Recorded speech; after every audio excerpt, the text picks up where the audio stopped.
"What is this?" she shouted, pushing the plate away with a look of theatrical disgust. "It tastes old, like a grandmother's dusty attic." She was Bianca, the hotshot new celebrity chef we had hired. And this was my late husband's signature lasagna, the very soul of my restaurant. She said it in the middle of a packed dining room, a deliberate act of humiliation. She thought I was just a quiet, sentimental old woman, the founder's widow who sometimes sat in the corner booth.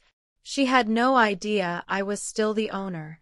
So I calmly stood up, walked over to my general manager, and said, loud enough for her to hear, "David, this chef is fired." This is the story of a woman who was told her legacy was obsolete, and how she reminded everyone who really owned the recipe. If you believe that true flavor never goes out of style, subscribe now and hit the notification bell, because the kitchen is about to get very, very hot. The soft clinking of cutlery and the low, happy murmur of conversation used to be my favorite music. Tonight, it was the soundtrack to my execution. I sat in my usual booth at La Stella, the restaurant my husband, Michael, and I had opened 30 years ago. I was here for a new era tasting event, an evening designed to showcase the talents of our newly hired executive chef, the fiery and media-savvy Bianca Del Rio. She was a culinary comet, a rising star known for her deconstructed dishes and her disdain for anything traditional. My general manager, David, had hired her to revitalize the brand and attract a younger demographic. To me, it felt like he had invited a wolf into our sheepfold. Tonight, Bianca was unveiling her new, modernized menu. She moved between the tables, a whirlwind of black chef's whites and expensive perfume, her voice carrying across the room as she explained her vision. Then, for contrast, David had the kitchen send out small plates of our most famous, classic dish, Michael's lasagna. It was a recipe passed down from his grandmother in Naples, a rich, complex layering of slow-cooked ragu, handmade pasta, and bechamel that took 2 days to prepare. It was the heart of our menu. It was the taste of home for a generation of our customers.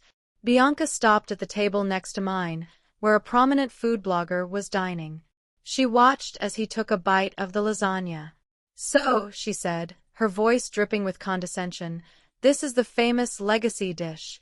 What do you think?" The blogger, clearly intimidated, mumbled something about it being rich. Bianca laughed, a sharp, metallic sound. That's when she pushed a half-eaten plate of it away and delivered her verdict, loud enough for the entire dining room to go quiet. "What is this? It's heavy. It's dated. It tastes old, like a grandmother's dusty attic." A collective gasp went through the room. It was a breathtakingly cruel and unprofessional act. It wasn't a critique, it was an assassination of our history, a public declaration that the past, my past, was worthless. I looked at the faces of my longtime staff, standing by the kitchen doors.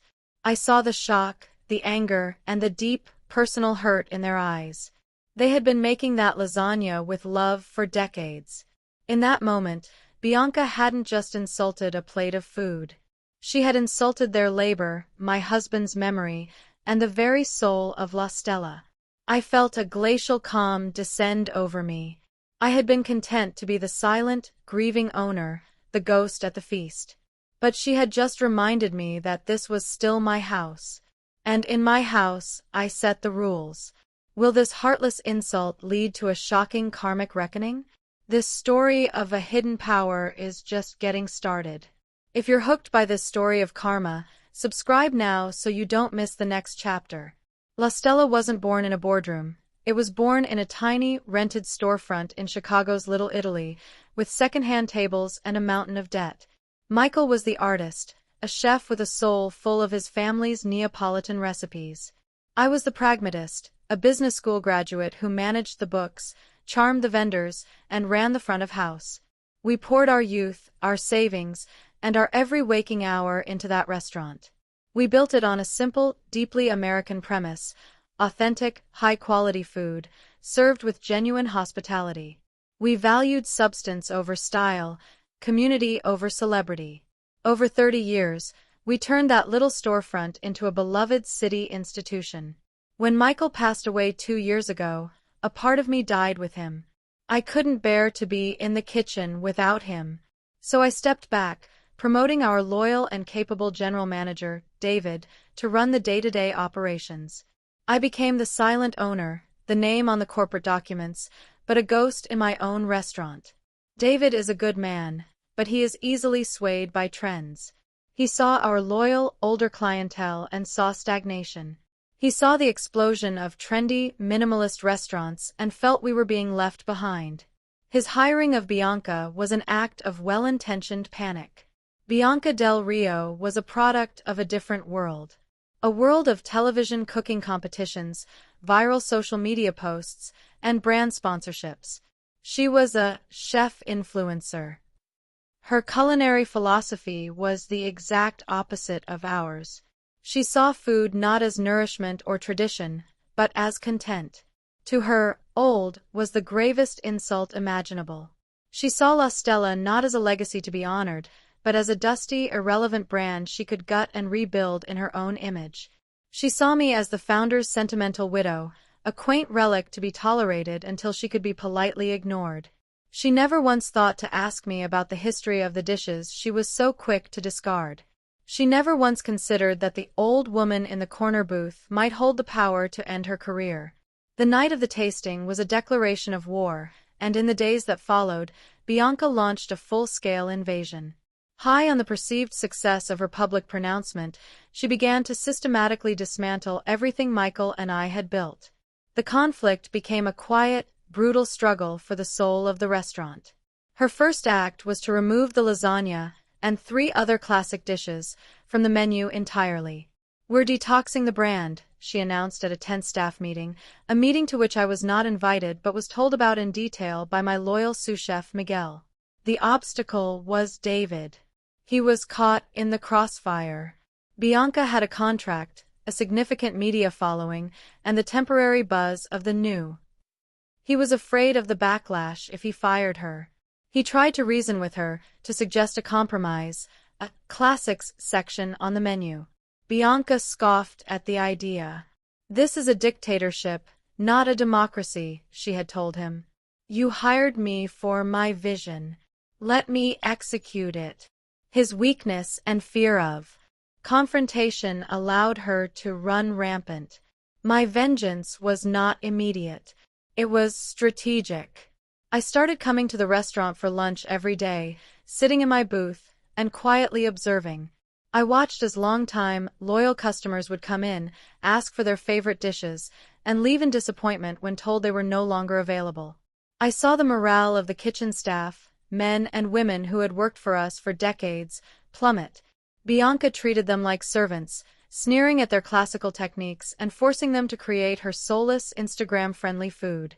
I spoke to them in quiet moments, listening to their frustrations, gathering my intelligence. I was no longer a ghost. I was an insurgent leader, quietly building my case and rallying my troops, waiting for the perfect moment to launch my counteroffensive. The pressure began to build with the introduction of a ticking clock. The Chicago Tribune's most influential and feared food critic had a long-standing tradition of reviewing La Stella every 5 years. His next review was due in less than a month. David was sweating bullets, while Bianca saw it as her ultimate opportunity. A rave review from him would cement her status as the city's new culinary queen and validate her hostile takeover of our menu. The fate of the restaurant's reputation hung in the balance. A crucial subplot developed around Miguel, our sous chef. He was a young man Michael had taken under his wing years ago, the son of Mexican immigrants. Michael had seen his raw talent and had personally taught him every secret of our kitchen. He was the keeper of the flame, the one who knew how to make the lasagna just like Michael did. Bianca hated him. She saw his loyalty to our old ways as a direct challenge to her authority and was actively trying to push him out, assigning him to menial tasks and publicly belittling his work. His quiet defiance, his refusal to abandon his mentor's principles, became the moral center of the resistance. He was my secret weapon. I began to meet with Miguel secretly, after the restaurant had closed. We would talk in the silent kitchen, the one that still felt like Michael's. I had him cook for me, the old dishes, the way they were meant to be. His cooking was not old. It was timeless, made with a skill and a love that Bianca, with all her foams and gels, could never replicate. A plan began to form, a daring high-stakes gamble that would culminate on the night of the critics' review. The pressure was no longer just on me to save the restaurant. It was on me to protect my husband's chosen successor and secure the future of his legacy. But will the next event shock everyone? I decided not to wait for the critic. Bianca's arrogance was creating a wound that might become fatal if left to fester. The turning point had to be decisive, public, and on my terms. I chose a Friday night, our busiest night of the week. I made a reservation under a different name and sat not in my usual booth, but at a central table, in the very heart of the dining room. I wanted a front row seat, and I wanted everyone to have a front row seat to what I was about to do. I ordered one of Bianca's signature dishes, a deconstructed cacio e pepe, which consisted of a single, sad raviolo in a Parmesan foam, decorated with a peppercorn soil. It was pretentious, unsatisfying, and ludicrously expensive. As I was picking at the dish, the scene I had been waiting for unfolded. Bianca, in a fit of pique, came storming out of the kitchen. She marched directly to a table where a family, longtime regulars, had sent back their plates. "Is there a problem here?" she demanded, her voice sharp. It's not what we expected," the father stammered. "We miss the old food." Bianca rolled her eyes dramatically. "Some people just don't have a palate for modern cuisine," she said loudly, turning to the room. "They prefer their food old." That was it. That was the moment. I placed my napkin on the table and stood up. I walked calmly to the front of the restaurant where David, the manager, was wringing his hands. The entire dining room was silent, watching. Bianca turned, a smug, triumphant look on her face, expecting me, the quiet old woman, to scurry out in embarrassment. I looked directly at David, my voice not loud, but clear and carrying to every corner of the room. "David," I said, "please assemble the entire staff in the main dining room. Right now." He stared at me, confused. "Mrs. Moretti, now is not a good time." "Now is the perfect time," I said, my voice hardening. I then turned my gaze to Bianca, who was watching with a look of pure, condescending amusement. The amusement died in her eyes as I spoke my next words. "And you," I said, pointing a steady finger at her. "You can stay. You need to hear this." I looked back at David, who was pale with shock. "I'm not asking, David. I'm the owner of this restaurant. And you work for me." The final reveal, the ultimate turning point, was not the firing itself. It was the public reclamation of my throne. How will this shocking secret change their lives forever? This incredible twist has you hooked? Subscribe now for more stories of delicious karma. The effect of my announcement was like a lit match in a gas-filled room. A wave of audible gasps swept through the dining room. David's face went from pale to ashen. The kitchen staff, who had begun to file out, stopped dead in their tracks, their expressions a mixture of shock and dawning, ecstatic hope. And Bianca. Bianca's face was a mask of pure, uncomprehending horror. Her entire world, her carefully constructed narrative of being the restaurant's savior, had just been vaporized. "Owner," she stammered, her voice a pathetic squeak. You're just his wife." "I am his wife," I said, walking towards the center of the room, my voice resonating with an authority no one in that room had ever heard from me. "I was also his business partner, and upon his death, I became the sole proprietor of this establishment. Every piece of equipment, every bottle of wine, and every employee's paycheck, including yours, comes from me." The immediate consequence was a complete, irreversible shift in power. I was no longer the quiet widow. I was the matriarch, the boss. I turned to the assembled staff. I want to apologize to all of you, I said, my voice thick with emotion. I stepped away from this family, and in my absence, I allowed our values, Michael's values, to be disrespected. I then turned to Bianca. Her reaction was to puff up with indignant rage. You can't do this. I have a contract. And I have a morals clause in that contract, which you have just spectacularly violated by publicly insulting our product and alienating our customers, I said, my voice ice cold. David, I said, turning to my now trembling manager, please call security and have Ms. Del Rio escorted from the premises. Her personal effects will be sent to her. This chef is fired. The minutes after Bianca was escorted out were a strange mix of chaos and celebration. The dining room erupted in applause from both staff and several longtime customers who had witnessed the entire drama. David, looking both terrified and immensely relieved, immediately began apologizing profusely. I held up a hand. We'll talk later, David. Right now, we have a restaurant full of guests to feed. The challenge was immediate and immense. We had a dining room full of orders for a menu that was a culinary train wreck. My growth in that moment was instantaneous. I was not the grieving widow anymore. I was the chef's wife, the woman who had run this floor for 20 years. I walked to the kitchen doors and pushed them open. All eyes turned to me. Miguel, I called out. Scrap every order for the new menu. We're cooking our food. The real food. Can you do it? A slow, brilliant smile spread across his face.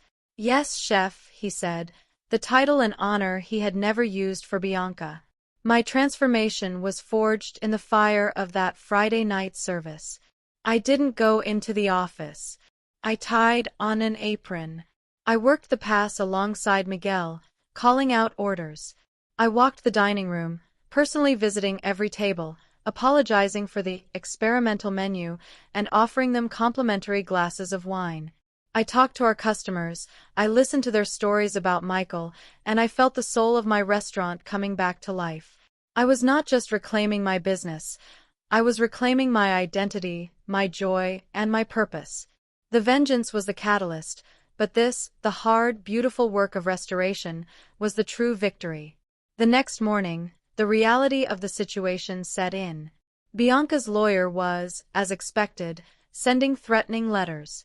But the more pressing issue was the Tribune critic. His reservation was for the following Saturday, just 8 days away. We had just publicly imploded our menu and fired our celebrity chef. Canceling the reservation would look like an admission of defeat. Keeping it was a monumental gamble. The entire staff gathered in the kitchen for a meeting. There was a new energy in the room, a sense of hope, but also of fear. We can't be ready in a week, one of the line cooks said nervously. It's impossible. All eyes turned to me. This was my first true test as their reinstated leader. I had to prepare them not just for a dinner service, but for the battle of their professional lives. Michael used to say that impossible was just a word for something that hasn't been done yet, I said, my voice steady. For the past few months, you have been forced to cook food with no heart. Now, I am asking you to cook our food. The food you know, the food you love. I looked at Miguel. Miguel is our new head chef. He will lead this kitchen. I will be right there with him. We spent the next week in a feverish, joyful state of preparation.